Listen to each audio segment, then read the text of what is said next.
Plus, oui, je sais bien. Et on a le régisseur en plus qui fait le taf, c'est magnifique. Bah oui, puisque Saber n'était pas présent ces derniers temps. Si jamais vous êtes dans le chat, n'hésitez pas à dire évidemment bravo à Saber qui bûche quand même un bon taf en termes de régie quand il est présent. Et clairement, ça nous facilite la vie. Ça fait plaisir. Donc, allez, on attaque sur ce round. Round 2 de ce winner side avec de la Byleth en premier test. Hein, c'est ce que nous disait Erwan. Donc là, c'est pas vraiment la même limonade. Ça reste quand même très capital la mid-range. On va avoir du Nair bien sûr qui va être proposé. On n'a pas le temps de trouver la conversion qui aurait pu partir sur une dash attack. On n'oublie pas également que le saut de Kiru pour balancer en tuyau son up B lui permet d'être extrêmement safe à l'atterrissage. Donc c'est des data sur lesquelles il faut être prudente quand on affronte l'adversaire. Bien sûr, on profite à nouveau de Snarequake pour mettre un peu de pressure, mais pour l'instant c'est à l'avantage. Hein. Oh, joli side B en profitant des frames actifs du move, en restant immobile, enfin plutôt statique sur cette petite plateforme. C'est du bon taf. Voilà, dash attack, voilà. Dommage pour Smash. C'était une bonne idée, hein. Sur le papier la roll était propre. Et c'était un poil audacieux si jamais ça ne touchait pas. Et à nouveau, voilà, encore une dash attack, c'est le classique. Et pour le moment, Kiru n'a pas l'air d'être rompu à l'exercice pour le contenir. Faut, comme Falco, hein, vous restez accroché au bord du. Enfin, vous restez accroché dans votre bouclier. En général, ça passe. Ok, la bonne roll. C'était dangereux, hein. On n'oublie pas qu'il y a un auto-turn quand même sur ce personnage de fou. Ok. C'est dangereux, un duo de C125, il faut être prudent. Cette roll était très dangereuse. Forward air, ça va tuer avec le dunk. Ça va tuer avec le dunk. 125%, on est seulement à 50. C'est pas du tout une situation qui met en danger Kiru. Voilà, on passe dans le dos, malheureusement on n'est pas du bon côté. Le forward smash encore une fois bien gourmand, il y aura une autre dash attack. Mais pour l'instant c'est du grattage, ça ne permet pas de trouver le ticket gagnant, mais à minima c'est toujours ça de prix. C'était intéressant pour aller chercher ici une punition. La frame, ce sera le sour spot. On a l'occasion de balancer un power gazer, pourquoi s'en priver après tout. Voilà, et là il faut trouver une situation dans laquelle on peut tuer. Le backer en center set qui ne tuera pas. Ici il y avait eu un saut, c'était une mort à la flèche. Il ne faut pas oublier que derrière il suffirait d'un simple Buster Wolf et d'un autre Power Gazer et ce serait terminé. Hein. Dommage pour cet up smash, c'était un peu gourmand.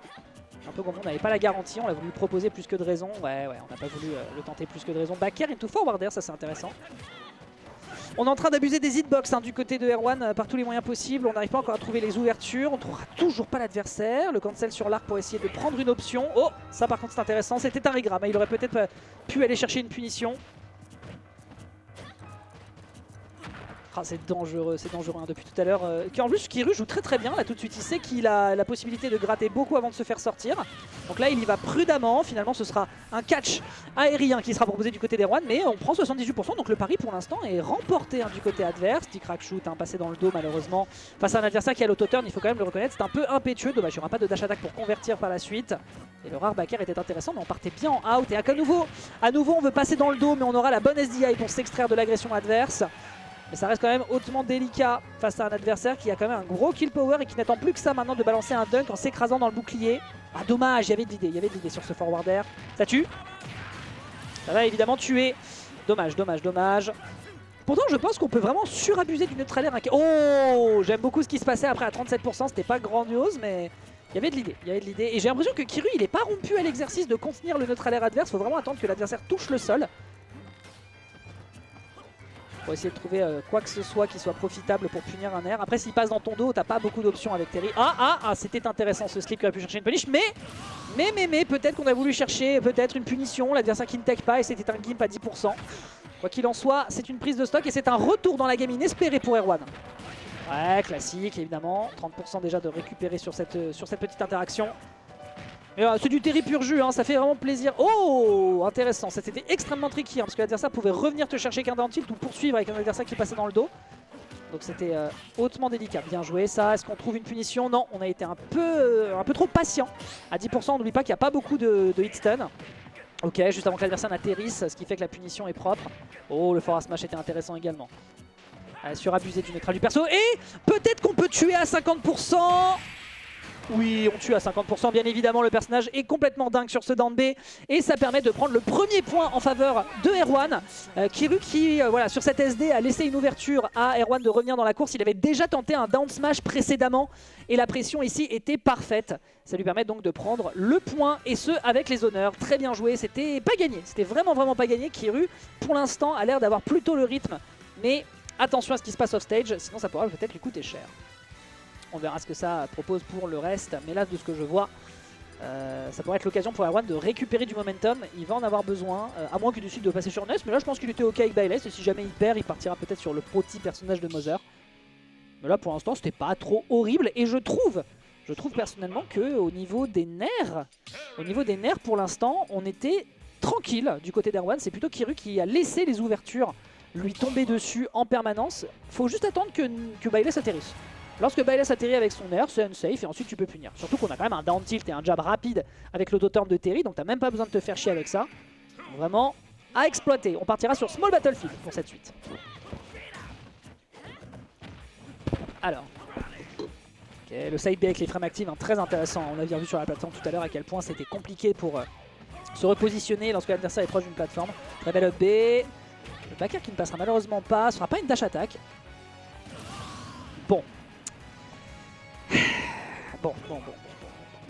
Écoutez, c'est ce qu'on appelle la guesse, c'est ce qu'on appelle le set de chauffe. Là, c'est pas terminé, mais là, on ressent quand même qu'on est un peu plus à l'aise côté adverse. Là, on s'aventure peut-être un petit peu trop agressivement, hein, mais ça a l'air pour le moment de faire ses affaires. Le Nair à nouveau qui surprend. Qui dunk, le CSDI qui n'est malheureusement pas au rendez-vous. Et c'est propre hein, pour le coup, hein, ce que propose. Ah, ça c'est un regrab. Ouais, joli upper, ça c'était nickel. Le up B qui sera puni, peut-être un miss input. Et c'est derrière un down air réenchaîné par un down B, ce qui permet de prendre 2 stocks en moins d'1 minute. Des miss input, des petites approximations sur la manette. Très clairement, je peux comprendre qu'on soit plus à l'aise à l'idée d'aller sur Fatal Fury de côté de notre pauvre Kiru. Ah, le dunk s'y prendra le kill sur les 143%, c'était pas gagné, mais la DI n'a peut-être pas fait la diff. Petit enchaînement de paire avec un EP, parce que pourquoi pas après tout. Ok, crack shoot. On n'a pas voulu l'enchaîner derrière avec un side B, je pense que c'est très audacieux s'il s'était lancé là-dedans. Ok.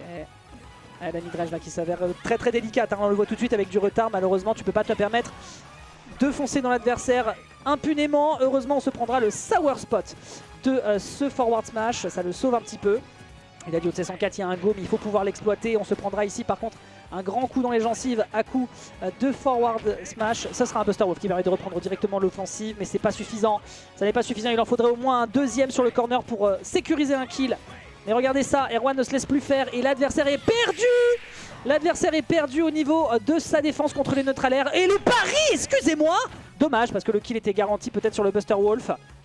Ok, petit pot dodge, l'adversaire qui a complètement peur. Et le Power Geyser qui permet de repousser un adversaire qui était gourmand. Et du côté de Kiru, on appuie un peu sur les boutons. Mais si ça passe, écoutez, c'est un mix-up. Dommage pour cette punition qui aurait pu être au rendez-vous avec un up B notamment. Ce sera une dash attack me semble-t-il. Grand coup d'épaule, la flèche qui repousse. C'est un énorme combat, c'est juste dommage qu'il y ait encore toute une stock à récupérer du côté de Terry. Allez, il faut faire gaffe, hein. La moindre erreur de spacing pourrait lui coûter très cher.